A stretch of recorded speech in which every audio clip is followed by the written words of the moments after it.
NCOE-8C2 के केंद्रीय महामंत्री आरपी सिंह ने केंद्र सरकार के मजदूर विरोधी नीतियों के खिलाफ जमकर बरसे। वे बेरमो कोयलांचल के खास महल कोनार परियोजना के रास्ट सेंटर में यूनियन की जीबी बैठक में बोल रहे थे। आरपी सिंह ने कहा, केंद्र सरकार कोयला मजदूरों के अस्तित्व समाप्त करने का प्रयास कर रही है। कहा कि एक ओर जहां संगठित मजदूरों की संख्या लगातार घटती जा रही है, वहीं दूसरी ओर ठेका मजदूरों का आउटसोर्सिंग कंपनियों में शोषण हो रहा है। उन्हें HPC के निर्णयों का लाभ नहीं दिया जाता है। कहा कि अब तो केंद्र सरकार खदानों को MDO मोड में चलाने की तैयारी कर रहे हैं। इससे जहां ठेका कंपनियों के हाथ में कोयला निकालने से लेकर बेचने तक के अधिकार मिल जाएंगे, जिससे जहां स्थायी मजदूर पूर्ण रूप से समाप्त हो जाएंगे, वहीं ठेका मजदूरों के अस्तित्व पर प्रश्न चिन्ह खड़ा होगा। स्थानीय मजदूरों को रोजगार से वंचित रखा जाएगा। कहा कि ऐसे में सभी यूनियनों को एकजुट होकर कोयला मजदूरों के हितों के लिए आगे आना होगा। आने वाले समय में JBCCI और बोनस समझौता होंगे कि नहीं, इस पर भी सवालिया निशान खड़े हो रहे हैं। बैठक की अध्यक्षता यूनियन के क्षेत्रीय अध्यक्ष मनोज पासवान ने की, वहीं संचालन क्षेत्रीय सचिव विजय कुमार भोई ने किया। जीबी की बैठक में यूनियन से जुड़े केंद्रीय उपाध्यक्ष रामचंद्र ठाकुर, अतिरिक्त महासचिव प्रदीप कुमार विश्वास एवं समीर विश्वास ने भी संबोधित किया। मौके पर शिव शंकर तांती, केशव चंद्र मंडल, श्याम नारायण सतनामी, कमलेश गुप्ता, गोवर्धन रविदास, भोला रजक, मोहम्मद अनुल, अख्तर खान, तपन गोस्वामी, सुरेश कुमार सहित दर्जनों सीटों के नेता एवं कार्यकर्ता मौजूद थे। मुझे लगता है कि सीटों ऊपर होकर आंदोलन करती है। अभी MDO एक बहुत ही गंभीर मामला है, इसको लेकर हमेशा आप लोग आंदोलन भी कर रहे हैं। इसके लेकर आप लोग द्वारा क्या पहल होगी, क्या या रुकेगा? हम लोग ये चाहेंगे कि ये अभी सीटू ने इस मांग को उठाया है, ये सारे ट्रेड यूनियनों की मांग बने, सभी ट्रेड यूनियन इंक्लूडिंग BMS वो भी आए इसमें, क्योंकि सवाल मजदूरों का है और सभी ट्रेड यूनियन मिलकर इस आवाज़ को उठाएंगे तो हमको विश्वास है कि ज़रूर रुकेगा। लेकिन ज़बरदस्त तरीके से लड़ाई लड़नी पड़ेगी, क्योंकि ये लड़ाई कोयला मजदूरों को कुछ लाभ दिलवाने की नहीं है, सरकार की नीतियों के बदलने की लड़ाई। इसलिए सभी को मिलकर लड़ना होगा। सब कोई मिलकर लड़ेगा तो निश्चित रूप से हम लोग जो है सरकार को नीति बदलने के लिए बाध्य करेंगे।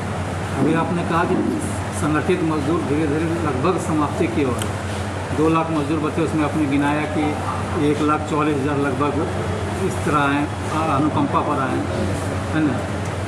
विस्थापित को नौकरी मिला, उसमें से 40,000 विस्थापित लोगों को नौकरी मिली, मतलब 61,000 लगभग समाप्ति की ओर है, बहाली एकदम बंद। इसकी ठेका मजदूर की संख्या लगातार बढ़ते जा रही है, लाखों में होते जा रही है। उनका शोषण बहुत ज़्यादा हो रहा है। आपने कहा कि ठेका मजदूर और अस्थायी मजदूर दोनों मिलकर कोई भी लड़ाई को लड़े तो सफल होगा। इसके लिए यूनियन द्वारा क्या ठोस पहल क्या की जा रही है, ठेका मजदूरों को उसका हक मिले?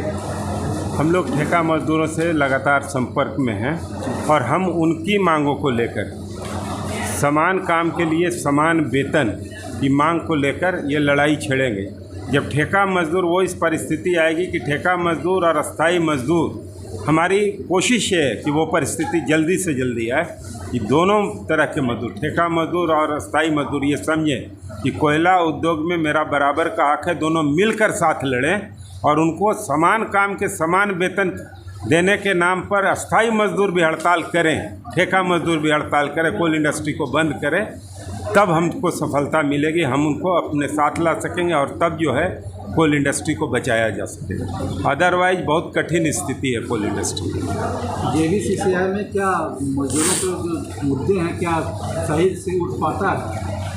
JBCCI मोटे तौर पर तो सारे लोग वो हैं, मजदूरों के मुद्दों को तो उठाते ही हैं। ये बार्गेनिंग का, ये तो बार्गेनिंग का प्लेटफॉर्म है ना, ये तो कलेक्टिव बार्गेनिंग होता है। वहाँ पर जितना आप मांगते हैं ज़रूरी नहीं आपको मिल जाए, लेकिन हम लोग जितना हम चाहते हैं उससे कम पर संतुष्ट भी नहीं होते और अभी तक हमारी ताकत बनी हुई है तो हम लोग करवा लेते हैं। और ये पूरे देश में आप देख लीजिए, वेतन समझौता जो मज़दूरों का होता है, कई ज़्यादा जगहों पर 10 साल का होता है, हम 5 साल का कर रहे हैं, जिसके कारण कई जगह अफसरों से ज़्यादा वेतन हो गया है। अफसरों को इस पर बहुत एतराज़ है, बावजूद उसके हम लोग सफल इसलिए कि आज तक हमारी एकता, सारे ट्रेड यूनियनों की एकता बनी हुई है और ये एकता बनी रही। और ठेका मजदूर हम लोग ले लिए साथ में, तो उनको भी समान काम का हम लोग के बराबर का वेतन दिलवाएंगे और अपना मजदूरी तो जो हम लोग को लेना है वो लेंगे।